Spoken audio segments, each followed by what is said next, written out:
Assalamualaikum dear student. SDMES Boys English Medium Primary School. Standard first.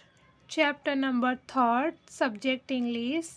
The Penny Wise Monkey. हमारे chapter का नाम क्या है? हमारे लेसन का नाम है द पेनी. पेनी यानी पैसा. Wise monkey. अब इसमें हम मंकी की स्टोरी पे से हमें कुछ लेसन मिलता है जो आज हम सीखेंगे कि हमें क्या सीख मिलती है इस लेसन से. ये पूरे लेसन को कंप्लीट करके मैं आपको पूछूंगी भी और आपको इसका आंसर भी करना है. ये है हमारी स्टोरी. अब हम इसमें क्या देखने वाले हैं, पहले हम थोड़ा सा इसे समझ लेते हैं. Warm up. Sometimes we forget to appreciate what we already have and want to have things other have. यहाँ पे लाइन में क्या लिखा हुआ है कि Sometimes we forget to appreciate. कभी कभी हमारे साथ ऐसा होता है कि जो हमारे पास ऑलरेडी है, जो चीज़ें हमें हमारे अल्लाह ने दी हुई है, हम उसे अप्रिशिएट ही नहीं करते, हम उसका शुक्र अदा ही नहीं करते और हम लोग क्या करने लगते हैं, जो चीज़ें दूसरों के पास होती है, want to have things other have. जो चीज़ें दूसरों के पास होती है वो हमें ज़्यादा प्यारी होती है और वो हमें चाहिए होती है, जबकि हमारे पास जो चीज़ें हैं वो चीज़ें हमारे पास होना भी किसी और का सपना है. हमें हमारे पास जो चीज़ें हैं उसे हमेशा अप्रिशिएट करना चाहिए. और जो अगर हम ऐसा नहीं करते तो हमारे साथ क्या हो सकता है? What happen then? Let us read and find out. चलो हम ये स्टोरी को पढ़ेंगे और हम खुद खोज निकालेंगे कि ऐसा ना करने पे, अप्रिशिएट ना करने पे और लोगों की चीज़ों को ज़्यादा अहमियत देने से कि काश ये चीज़ें मेरे पास होती, ऐसा सोचने से और उसके पीछे लग जाने से हमारे साथ क्या बुरा हो सकता है.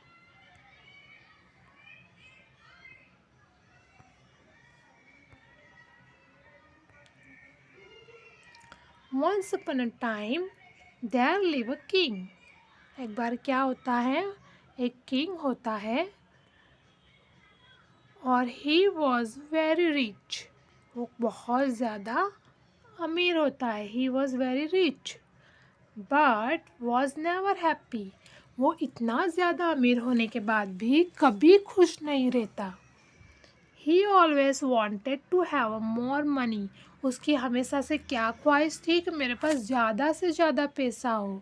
बस इसीलिए वो उसकी अमीरी को, जितना उसके पास पैसा था उसमें भी वो खुश नहीं रहता था, जबकि वो पहले से काफ़ी रिच था.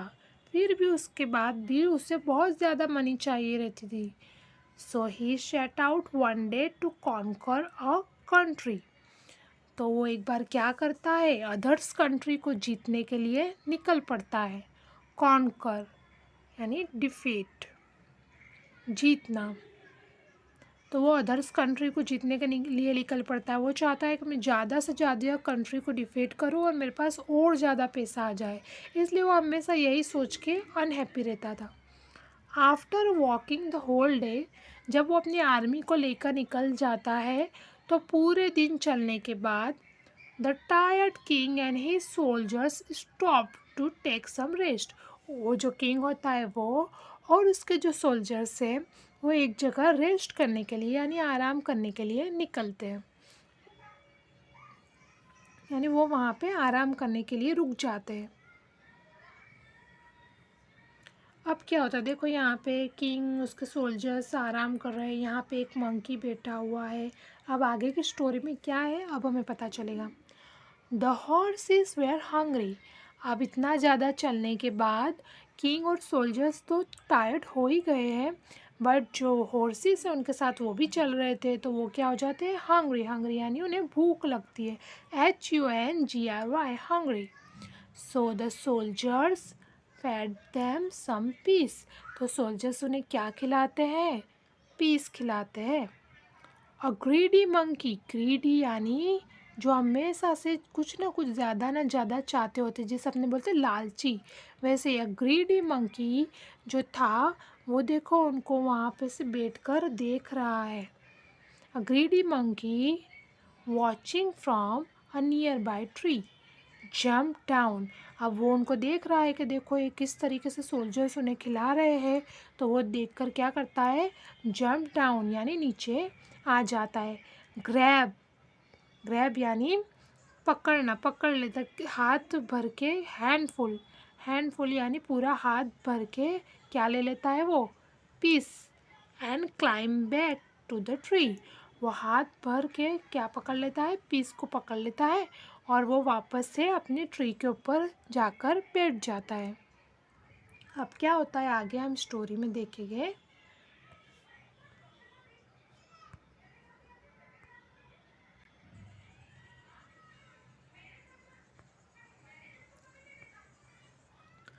As he started to eat, कौन खाना स्टार्ट करता है, monkey. One small piece slipped and fell off, तो वो खाता होता है तब एक जो पी होता है वह स्लिप कर जाता है और गिर जाता है। फेल ऑफ यानी गिर जाना, स्लिप यानी फिसल जाना। The greedy but foolish monkey, greedy यानी लालची तो वो होता ही है, फुलिश यानी वो इडियट भी होता है। Monkey drop all the piece he had in his hand, जो मंकी होता है वो बहुत लालची और वो बेवकूफ़ भी होता है, इसलिए वो एक जो पी गिर जाता है उसको ढूंढने के अंदर, उसे वो जो पी गिर गया वो भी ढूंढना था, और उसको ढूंढने के अंदर drop all the piece he had in his hand, सारे जो उसके हैंड के अंदर पीस होते हैं वो सब कुछ गिरा देता है वो। And search for the lost P, lost यानी जो खो गया है एक पी, उसको सर्च करने लगता है। तो क्या होता है, नॉट फाइंडिंग इट एनीवेयर, उसे वह वन पी जो गिर गया है वो कहीं पर भी नहीं मिलता है। He climb back on to the tree, वो वापस से ट्री के ऊपर चला जाता है। मतलब यहाँ पे क्या हुआ कि स्टोरी के अंदर वो जो खाने लगता है तो उसके हाथ में से एक जो पी होता है वो गिर जाता है, तो उससे ऐसा होता है कि मैं पहले वो पी को ढूंढ लूँ, मेरे को वो पी भी नहीं जाना चाहिए, मुझे सारे के सारे चाहिए। तो उस एक पी को ढूंढने के चक्कर में उसके हैंड में जितने भी ज़्यादा पीस होते हैं वो सारे गिर जाते हैं, और ना उसे वो वन पी मिलता है और ना उसकी जगह वो सारे पीस गिर जाते हैं, वो भी उससे नुकसान होता है। He is greed for a small P, उसकी जो ग्रीड यानी लालच थी एक स्मॉल पी के लिए, had made him loss all that he had, उसकी लालच के अंदर वो सारा, him loss all that he had, उसके पास जितने भी पीस होते हैं वो सब कुछ वो खो देता है। अब क्या होता है, अब आगे देखते हैं, ये हमारे लिए बहुत ही यूज़फुल रहेगा ये लेसन, क्योंकि इससे जो अगर हम सीख गए तो हम हमारी लाइफ टाइम ये चीज़ को नहीं भूलेंगे। अब क्या करता है, the king who had been watching the monkey, king जो है वो बैठ के मंकी को ये सारा देख रहा होता है। वो क्या देखता है कि वो एक पी के चक्कर में मंकी ने सारे पीस जो है वो गवा दिए। तो ये सारी चीज़ें वॉचिंग, वॉचिंग यानी देख रहा है कौन, किंग।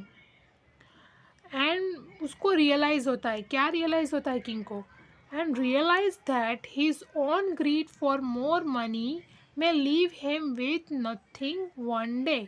उसे क्या रियलाइज़ होता है, ऐसा रियलाइज़ होता है कि जो अगर मेरी ग्रीड रही मोर मनी के लिए, ग्रीड यानी मेरी जो अगर लालच रही ज़्यादा से ज़्यादा मोर मनी यानी पैसों के लिए, तो मैं यानी कदाच leave him with nothing one day, तो शायद ऐसा हो सकता है कि मेरे पास नथिंग, कुछ ही ना रहे मेरी लाइफ में।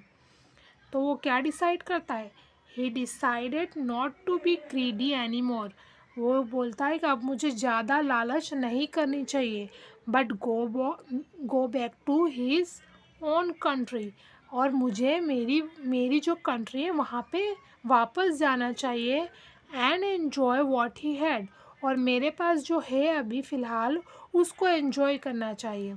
सो the next day he ordered his man to march back home, तो तुरंत ही दूसरे दिन वो अपने जो सोल्जर्स होते हैं, उसके मेंस जो होते हैं सोल्जर्स, उसको क्या बोलता है कि हमें हमारे कंट्री वापस जाना है, मार्च बैक होम, हमारे घर की तरफ, हमारी कंट्री की तरफ वापस रवानगी करो।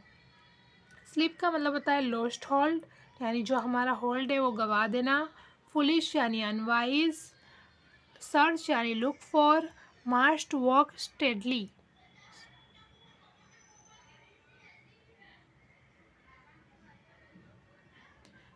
Okay, thank you for watching. Don't forget to press like button after watching this video. Allah Hafiz.